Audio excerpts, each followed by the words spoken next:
Ce soir, aux Nouvelles nationales d'APTN, Onomenchipou subit de graves conséquences de la pandémie de la COVID-19. 3 aînés sont décédés. La famille d'une femme de Manoane allègue de négligence un CHSLD de Joliette. Ganawagé, un joueur important dans le monde des jeux en ligne qui a attiré l'attention d'une société basée au Royaume-Uni. Kwe, bonjour. Je suis Chouchane Bacon. Bienvenue aux Nouvelles nationales d'APTN. La famille d'une femme de Manoane allègue que le personnel d'un CHSLD à Joliette a fait preuve de négligence. Marguerite Newashist est morte jeudi passé de complications reliées à un blocage intestinal et sa famille croit qu'il aurait pu être détecté plus tôt. Voici le reportage que j'ai préparé avec Lindsay Richardson. Une éclosion de la COVID-19 a empêché la famille Newashist de visiter leur matriarche, Marguerite, à la CHSLD à Joliette où elle habitait. Ils savaient qu'elle a testé positif pour la COVID, mais quand ils ont entendu que ses vomissements étaient noirs et qu'elle a arrêté de manger et de boire, ils savaient qu'il y avait quelque chose d'autre qui n'allait pas. Fait qu'eux autres, ils disaient là, qu'ils lui donnaient de la morphine là, pour pas qu'elle ressente la douleur, là. Mais autrement que ça, il n'y avait pas de soins spéciaux parce que les autres, selon Isabelle, ils attribuaient ça, les symptômes qu'elle avait, ils attribuaient ça à la COVID, mais elle était persuadée là, qu'elle avait d'autres choses. Fait qu'elle a insisté pour qu'elle soit évacuée. Thérèse Nikwe est la cousine de Marguerite et la porte-parole assignée de la famille. Ils sont encore en train de réfléchir aux derniers événements avant la mort de Marguerite jeudi dernier. Ça va être une grande perte pour nous autres. Et dans le contexte là, où elle va vivre ces derniers moments, bien, c'est encore plus poignant. La famille dit qu'il a soumis une autre plainte avant au sujet des soins donnés au CHSLD public Sylvie L'Espérance. La famille Newashist allègue qu'après des jours de supplication avec les médecins, ils ont dû appeler 911 afin que Marguerite soit transférée aux soins d'urgence par ambulance. Ils disent que les tests à l'hôpital ont montré un blocage intestinal, mais qu'on leur a dit qu'on ne pouvait rien faire. Son état s'était vraiment détérioré, dégradé, puis qu'il y avait même eu des toxines rendues au cerveau, donc elle ne réagissait plus. Il sera, je l'espère, la fondation d'un pacte social qui nous amènera à se dire plus jamais.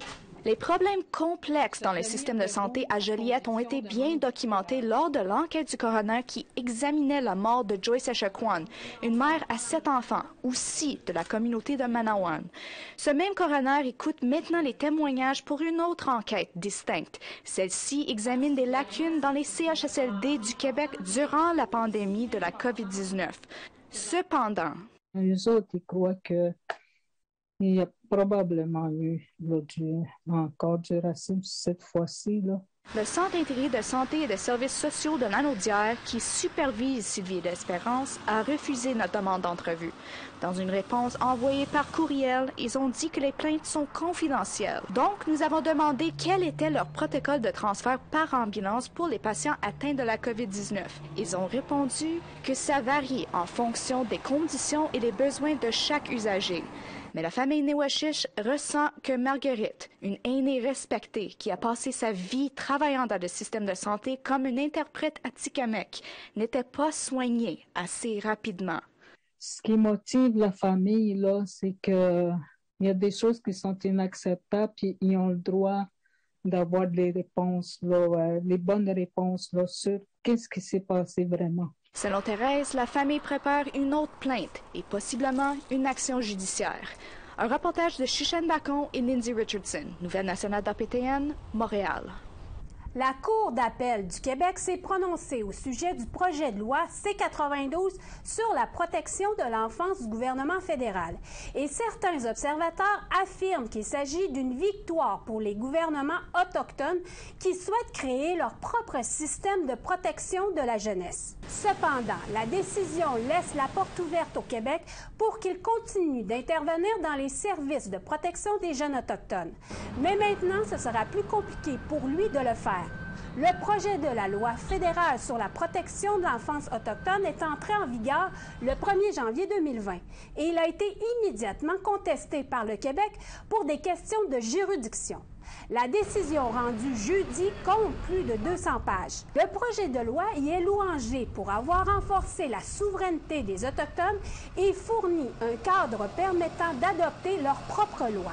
Il fait en sorte que les nations n'auront plus à recommencer à partir de zéro à chaque fois qu'elles ont affaire au système de protection de l'enfance du gouvernement québécois. Le gouvernement du Québec dispose de 30 jours pour en appeler de la décision.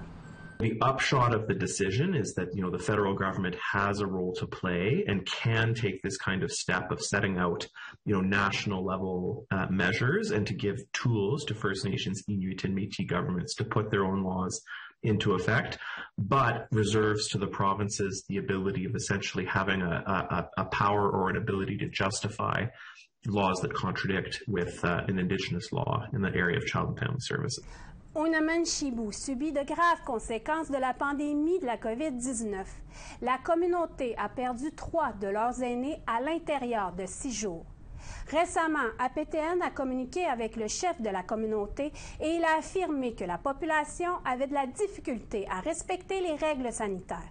Voici ce que j'ai préparé pour vous. Unamen-Chibou, communément appelée la Romaine, est en deuil. 3 aînés ont récemment succombé à la COVID-19. Surtout que des encyclopédies de savoirs ancestraux se sont perdues, dont M. Apenwen Ambroise Lalou. Selon Alexis Lalou, fils d'Apenwen, la famille a travaillé fort afin de faire évacuer leur père le plus rapidement possible. Apenwen a attendu 4 jours. Mais la première journée, quand même, il faisait quand même... La température était quand même très bonne, mettons, pour faire une évacuation médicale là, par avion, là. Mais sauf qu'ils ont eu de la misère à trouver un appareil pour évacuer le patient. Mais à la fin de journée, c'est là que la température, ça s'est dégradé. Puis la journée d'après, puis par après, il y a eu d'autres cas qui se sont embarqués, d'autres cas de COVID. Puis là, il fallait, mettons que le centre médical, priorité des patients. Puis l'autre patient était plus, mettons, je pense que son état était encore plus grave. Comme enfant et jeune adulte, Apenwen a connu le nomadisme et la sédentarisation forcée des Inuits. Selon son fils, Apenwen était fier de sa culture et il était un grand chasseur de caribous. Nous avons fait vie, mettons, la vie traditionnelle. Oui, il était capable de faire des canaux. Quand il était capable de faire des raquettes.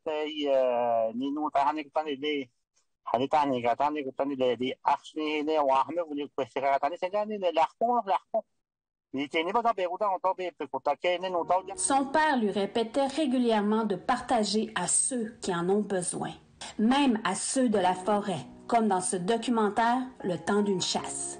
Pour le chef Mike McKenzie de Uashat Makmaniutenam, il répète que les particularités sont toutes différentes d'une communauté à une autre dans la nation Innu. Il ajoute que les chefs commencent à transmettre comme message que les populations doivent vivre avec le virus. Mais je pense au niveau de la Romaine, je pense qu'il y a un taux de vaccination qui est pas élevé. Fait que je pense, avec les dernières discussions que j'ai avec mon collègue chef, le chef Marc, le monde commence à reprendre la vaccination. Le monde le demande. Mais la question reste. Comment vivre avec la COVID-19 dans les communautés autochtones tout en protégeant les aînés? Alexis pense souvent à une des dernières conversations qu'il a eues avec son père. Puis là, par contre, on a bien expliqué, si mettons ton cas arrête, veux-tu qu'on te réanime? Oui, elle nous avait dit oui, je veux être réanimé, je veux encore voir mes petits-enfants, je veux le faire pour mes petits-enfants. C'est ça qu'elle nous l'a dit. Et Alexis a tant appris de son père. Il avoue avoir des regrets. Mais son regret le plus fort est de ne pas avoir pris le temps avec son père d'apprendre à faire un canot. Shushan Bacon, Nouvelle nationale d'APTN, Wendake. Au retour, la nation Mohawk de Kahnawake, un joueur important dans le monde des jeux en ligne. Soyez là.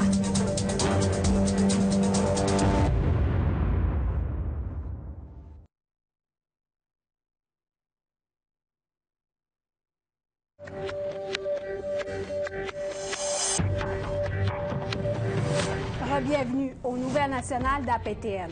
La nation Mohawk de Kahnawake est un joueur important dans le monde des jeux en ligne depuis des décennies. Maintenant, elle a attiré l'attention d'Untamed, une société de jeux en ligne basée au Royaume-Uni. Mais les gouvernements canadiens et provinciaux refusent toujours de reconnaître la légalité des opérations de jeux à Kahnawake. Emilia Fournier en a plus. Kahnawake peut être facile à passer en route à Montréal, mais on ne peut pas le manquer dans le monde des jeux en ligne. Kahnawake est le siège social de la compagnie de jeux en ligne Mohawk Online, qui est détenue et exploitée par le Conseil des Mohawks de Kahnawake. The evolution of where we've been in online gaming has been amazing. Comment incroyable? Entain, une société internationale de jeux en ligne, a fait acquisition de Avid, le fournisseur de services commerciaux pour Mohawk Online, pour 300 millions de dollars canadiens. Dean Montour, le directeur général de Mohawk Online, dit que ça n'affectera pas les opérations quotidiennes, mais encouragera la croissance de la compagnie. The fact that, we have, I'll say, an unlimited resource, backing from them is very helpful for us in our operations here as a First Nations in Canada. Mohawk Online opère Sports Interaction, un site de jeux en ligne. La grande chef Gossanahaway Skydeer dit qu'être un centre de jeux en ligne a aidé Kahnawake à s'épanouir. It's very important for us to have own source revenue, to put resources into things that maybe we don't get as much money from the government to do so. Le Conseil a développé leur propre cadre réglementaire pour les jeux en 1996 et a établi la Commission de jeux de Kahnawake sous la juridiction Mohawk. Mohawk Internet Technology Center est leur centre de données qui héberge des jeux en ligne de tous les coins du monde. Malgré que les jeux en ligne du Conseil de Kahnawake prospèrent à l'international, leur industrie n'a pas encore de reconnaissance juridique des gouvernements du Québec ni du Canada. Anytime it feels like First Nations people try to create any kind of industry for themselves, whether it's tobacco or gaming, if any kind of external governments aren't benefiting from it, whether it's some kind of tax regime or permitting system, they deem it illegal or that it's contraband. La législation de jeux au Canada indique que tout jeu doit être réglementé par les provinces.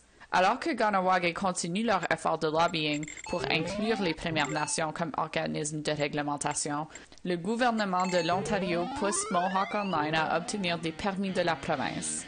But when you have PLC like Entain invest in Kahnawake, it is a nod to the business, the success of our business, and it's also a nod to, politically to the legality of our jurisdiction.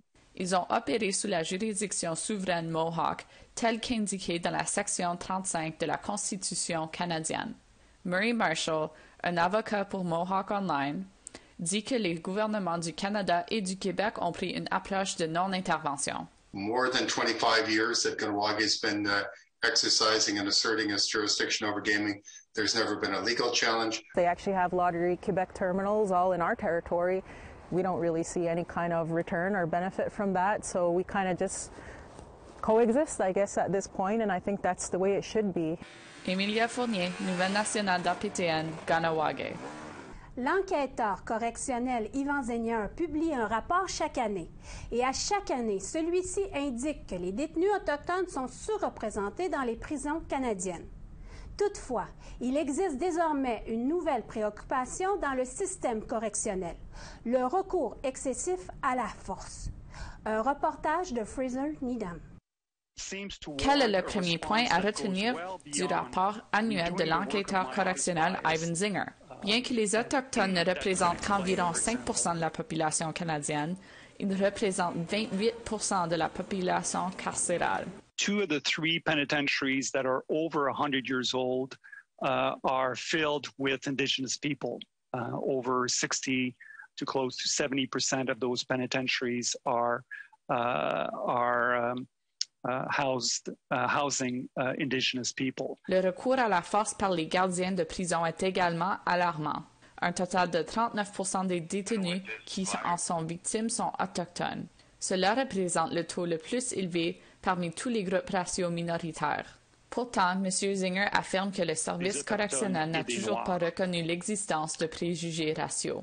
In its response, I'm not convinced that the Correctional Service of Canada has either adequately acknowledged or answered compelling evidence of the unique role that race seems to play in how force is applied, how frequently it is used, and against whom. La représentante d'un groupe de défense des droits des détenus affirme que la pandémie de COVID-19 pourrait expliquer en partie l'augmentation du nombre d'incidents violents. The whole post-COVID restraints or COVID restraints measures are causing a lot of tensions to rise in the prisons and a lot of mental well-being to decline, which can result in self-injury and it can result in more aggression. I would say that the tolerance level of the correctional service is probably at a low ebb as well. Dans son rapport, M. Zinger recommande que le service correctionnel élabore un plan d'action pour résoudre la question des rapports entre le recours à la force et le racisme systémique. Toutefois, l'enquêteur correctionnel a déjà fait des recommandations qui n'ont pas été suivies. Kim Baudin est vice-chef du Congrès des peuples autochtones. Il affirme que le système correctionnel est en soi une partie du problème et que celui-ci n'a aucune motivation à changer. It seems there's no accountability by Correction Services Canada and where they're at. Like, how have they addressed their recommendations with any of the reports, we'll say, in the last 5 years? Like, where are they at? Dans un communiqué, Service correctionnel Canada a déclaré accueillir favorablement le rapport de l'enquêteur correctionnel et prendre des mesures concrètes pour donner suite à ces recommandations. Un reportage de Fraser Needham, Nouvelle nationale d'APTN, Ottawa. Voici une histoire incroyable qui a eu lieu sur l'île de Vancouver. Kevin Bear Henry, qui a été porté disparu, a été retrouvé sain et sauf après avoir survécu en pleine nature pendant 2 mois et demi. Kevin Henry, qui se déclare bispirituel, avait donné signe de vie pour la dernière fois à la fin novembre dans une vidéo publiée sur les réseaux sociaux. Yeah, the whole time. 3 months apparently. When I got Henry avait été porté disparu près du lieu des manifestations de Fairy Creek sur l'île de Vancouver. Henry est resté coincé dans les montagnes avec sa camionnette pendant près de 2 mois et demi, se nourrissant de haricots et de neige sans être vu par les équipes de sauvetage. Henry a été retrouvé par des bûcherons qui l'ont conduit à Lake Cowichan afin qu'il puisse revoir sa famille et ses amis. Et après la pause, la grande chef du conseil tribal de la nation Algonquin-Anishinaabe, Savannah McGregor. Soyez là.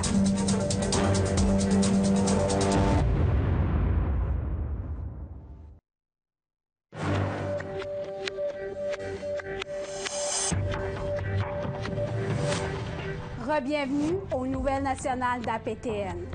Aujourd'hui, d'après CBC, le gouvernement fédéral invoque la loi des mesures d'urgence pour la toute première fois dans son histoire.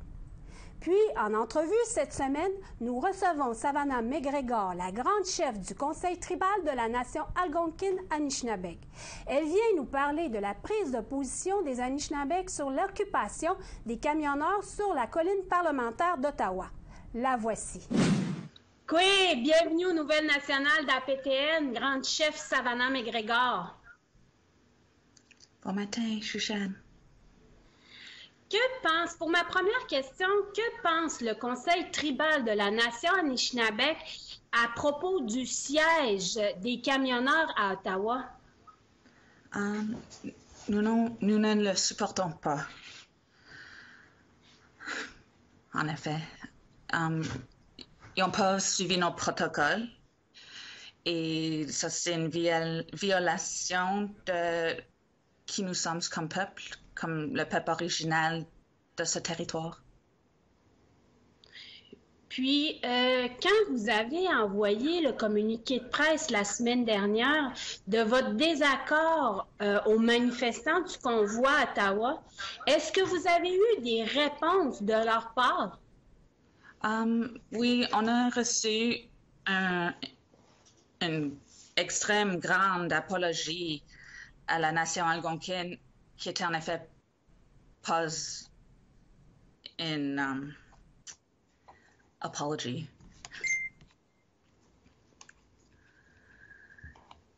OK, vous avez reçu des excuses de leur part? Et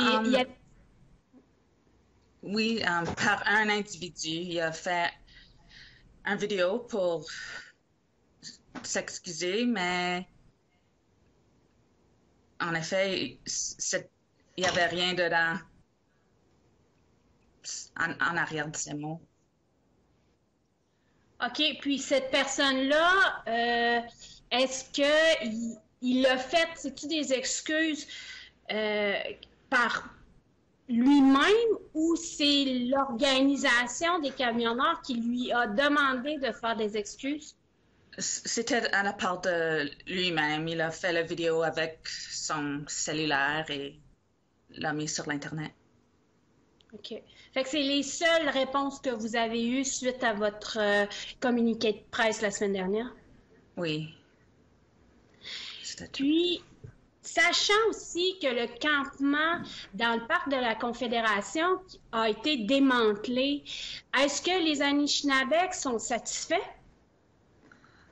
Dans un effet, oui, mais il y a encore des regroupements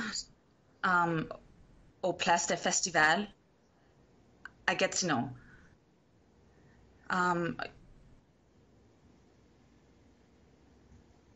Ils ont bien reçu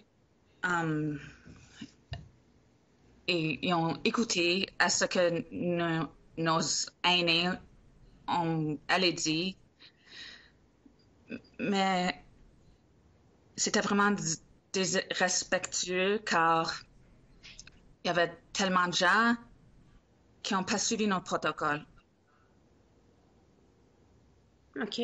Puis, est-ce qu'il va y avoir d'autres communiqués qui vont sortir de la part du Conseil de la Nation, du Conseil tribal de la Nation Anishinaabe? Au fur et à mesure que nos protocoles sont suivis et que nos peuples, nos coutumes, nos cultures est protégées et respectées, je crois que ça va être à ce temps-là que les communiqués arrêteront. Avant de conclure l'entrevue, est-ce que vous voulez ajouter des commentaires supplémentaires? Nos communautés sont isolées et vraiment vulnérables. Le conseil de chaque communauté ont sollicité fortement pour avoir accès au vaccin et il y a encore des communautés qui sont en crise. Il y a des barrages à l'entrée de leur communauté et ils surveillent prochement tout ce qui se passe dans la communauté. Alors, s'il vous plaît, respectez-nous et n'oublions pas que nous sommes ici et nous allons nulle part. Il faut suivre nos protocoles et that's the bottom line. Tchinishkamadan, Miigwech, Savannah McGregor. Miigwech, Suzanne. C'est ce qui conclut le bulletin de nouvelles nationales d'APTN. Je suis Shushan Bacon. Nous vous souhaitons une très joyeuse Saint-Valentin. Prenez soin de vous. Yamé Wenpsi.